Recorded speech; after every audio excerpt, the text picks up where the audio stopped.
আসসালামু আলাইকুম, আমার ইউটিউব চ্যানেলে সবাইকে স্বাগতম। আমি আজকে একটি মেইন সুইচ নিয়ে আলোচনা করব। এই মেইন সুইচটি বাসাবাড়ির কারেন্ট আদান প্রদানের কাজে ব্যবহার করা হয়। আর এই মেইন সুইচে অতিরিক্ত ভোল্টেজ প্রবাহের কারণে মেইন সুইচের ফেজ কেটে যায়। মেইন সুইচের কাট আউটে কিভাবে ফেজ কেটে গেলে আমরা নিজেরা বাসাবাড়িতে নিজে করতে পারবো কোনো মেকার ছাড়াই। আমরা এখানে দুটি কাট আউট দেখতে পাচ্ছি, একটিতে ফেজ আছে, একটিতে ফেজ নেই।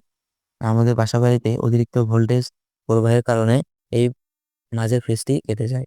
তো আমরা এই ফেজটি কিভাবে বাসাবাড়িতে বিনা খরচে লাগাতে পারবো, এটাই আপনাদেরকে আমি দেখাতে যাচ্ছি। একটি সাধারণত ফেজ নিয়ে নেব।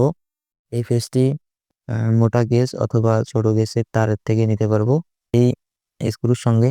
আর এই স্ক্রুর সঙ্গে আমরা পেঁচিয়ে নেবো। তারপর একটি স্ক্রু দিয়ে শুরু করছি। তারপর সাধারণত এই স্ক্রুতে নেবো।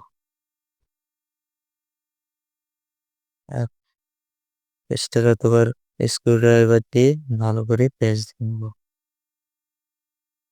আর এভাবেই আমরা বাসাবাড়িতে বিনা খরচে নিজেরাই কাট আউটের পেস্ট লাগাতে পারবো। আর এরকম ভিডিও পেতে আমার চ্যানেলটিকে সাবস্ক্রাইব করে দেবেন।